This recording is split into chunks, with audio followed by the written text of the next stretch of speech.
Hello everyone, I know it's been a while since I made my last video, if you guys did watch those videos, but hopefully I will still start to get back into a habit of making more videos. But today's topic, America is literally on fire weather-wise.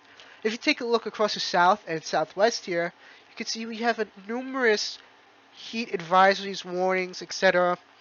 In orange, which stretch from anywhere from Miami all the way up into eastern Oregon, we have, if you look down here, heat advisories. Now, yeah, it's the summer, we all expected this.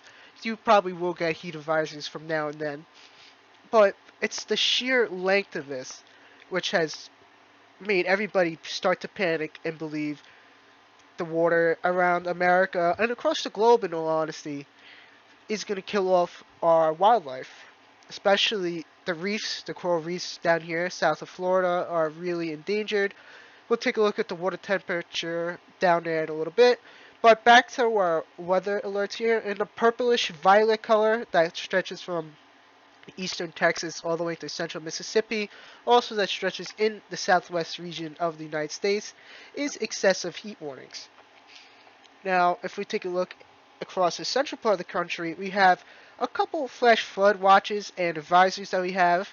And also in the dark red, we do have flash flood warnings. And if you take a quick look right in here, if you take a close look, you see a light shade of red here, and we'll take a closer look at that. That is a tornado warning in southeastern Colorado. That's just south and east of Springfield, Colorado. In the Northeast now, we have severe thunderstorm watch that's in this pink here, and also flash flood watch for northern Vermont and New York after they just got numerous amounts and numerous inches, I should say, of rain the past couple days. And once again, red in western Pennsylvania and also parts of that one county in southwestern Ohio is a flash flood watch. Now, at the start of the video, I said America is literally on fire. What I meant by this is the temperature. If you take a look at the 6 to 10 day temperature outlook, everywhere across the United States is going to be above average unless you are in the Northwest Pacific states.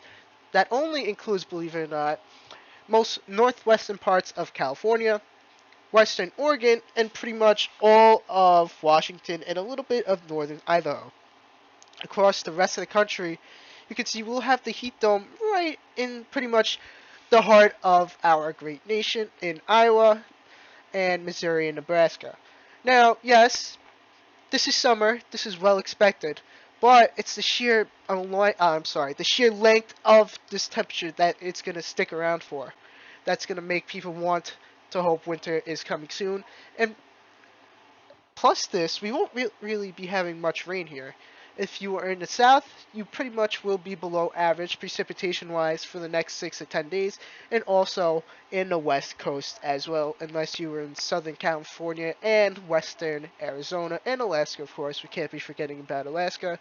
For some reason, I don't know why Hawaii isn't on this, but if I had to guess, they'd be probably above average too. The 8 to 14 day outlook, the heat spreads, and only relief that you will get from the heat is in northern Michigan, northern New York, Vermont, New Hampshire, and Maine. But at least in the Northeast, you'll start to get back into the rain. I know places on Long Island still need the rain, but pretty much everywhere else doesn't really need the rain.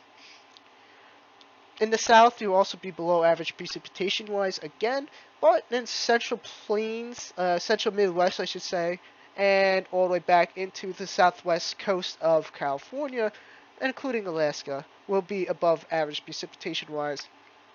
And if we go to 3 to 4 weeks, you can see, yes, we'll finally see some relief. Let me zoom in on this for you guys.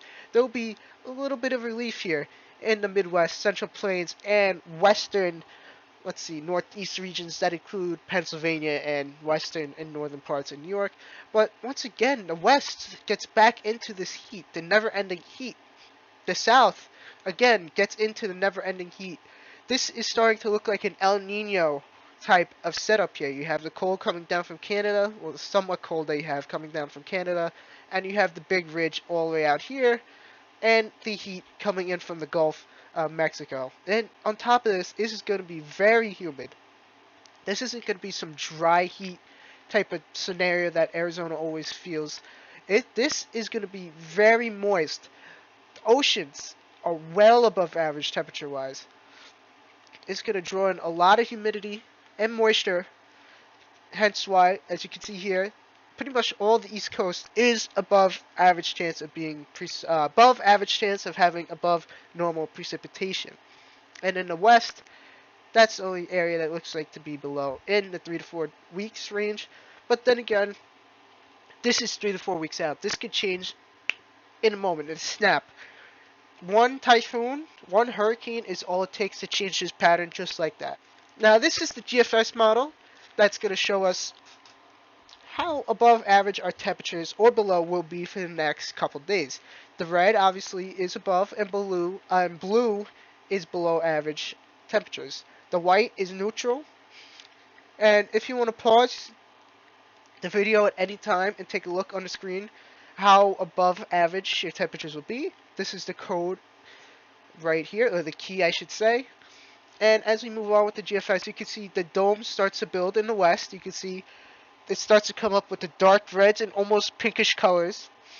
And then eventually that starts to move east. And you can see here, you got a really big dome building in the Midwest and going straight into the south. This right here, if you were to believe this, is about 12 to 14 degrees above average Celsius. Please, guys, remember that this is Celsius. But yes, in that area I just circled right here, in Iowa is 12 to 14 degrees above average. And if we want to continue this, this continues all the way out into the east. Eventually gets swept out by a cold front, which I'm sure would feel so nice. The humidity levels drop and the dews drop. But then that big dome starts to fight back in the Central Plains and Midwest. This right here, I think 12 to 16 degree range right here. That's in Iowa right here, above average. And if we want to continue it, eventually, if you want to believe the GFS, there's that final push of the cold front comes in. But then again, this buildup of heat comes in and punches right back at this cold front. Yes, we'll have times of relief, it looks like, but it's not long lasting. It looks like, at least into the first week of August, this is going to be very high temperatures across the Midwest and Central Plains, it looks like. And if we want to continue to the end, yeah, it diminishes a little, but it's still very hot. Now, remember how I talked about run?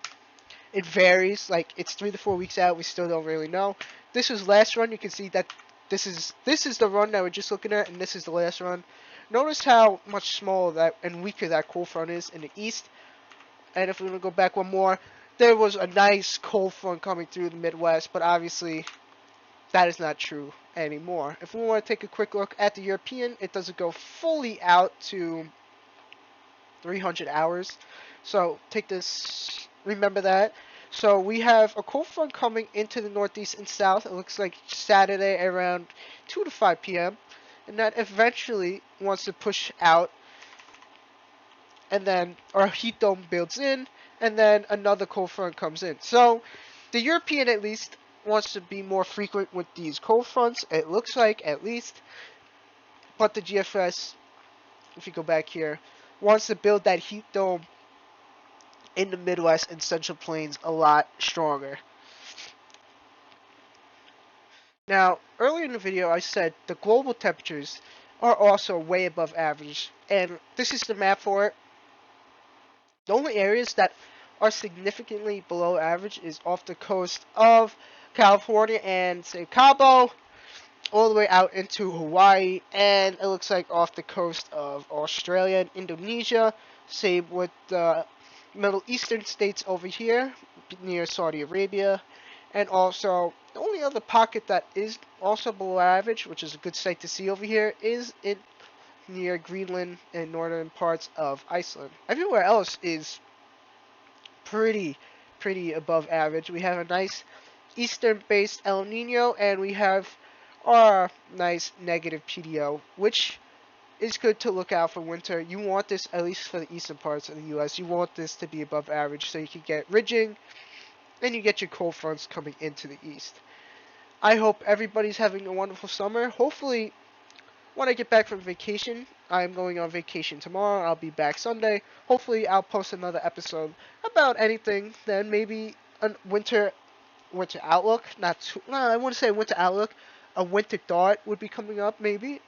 Hint, hint. But yeah, thank you guys for watching. Hopefully, yeah, like I said, I'll be getting back into the habit of making these videos, and I hope everyone has a wonderful